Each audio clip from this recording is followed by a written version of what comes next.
जानकारी उन लोगों के लिए हैं जिन्होंने अपनी संपत्ति यानी आपके अगर माता पिता ने कोई भी संपत्ति पावर ऑफ अटर्नी के तरीके से किसी और व्यक्ति को बेची है, तो आप ये चीज़ समझ लें कि आपके माता पिता के डेथ के बाद वो संपत्ति आपकी हो जाएगी। और जिन्होंने ख़रीदी है वो भी ये चीज़ जान लें कि अगर आपके माता पिता ने कोई भी संपत्ति पावर ऑफ अटर्नी से ख़रीदी है तो उनके देहांत यानी डेथ के बाद वो पावर ऑफ अटर्नी भी ख़त्म हो जाती है, यानी वो संपत्ति किसी भी तरीके से आपकी नहीं रह जाती, वो उसी की है जो कि उसका असली मालिकाना हक़ था। और यूँ भी देखा जाए तो पावर ऑफ अटर्नी से इसलिए सुप्रीम कोर्ट ने कहा कि पावर ऑफ अटर्नी से वाकई में किसी भी संपत्ति में आपको मालिकाना हक़ नहीं मिलता है, टाइटलशिप नहीं मिलता है, ओनरशिप नहीं मिलता है जब तक वो फ्री होल्ड रजिस्टर प्रॉपर्टी ना हो। तो इसलिए पावर ऑफ अटर्नी से बार बार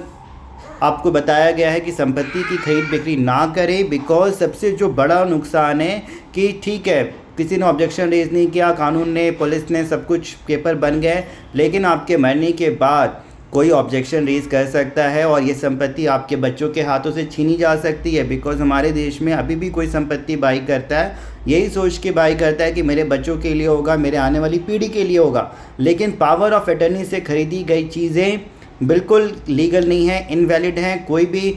कल होके आपके बच्चों को उस संपत्ति से घर से बाहर निकाल सकता है। एक बहुत छोटी सी बात को आप समझें, हमारे देश में एक चलन था, आम तौर पे शादियां होती थी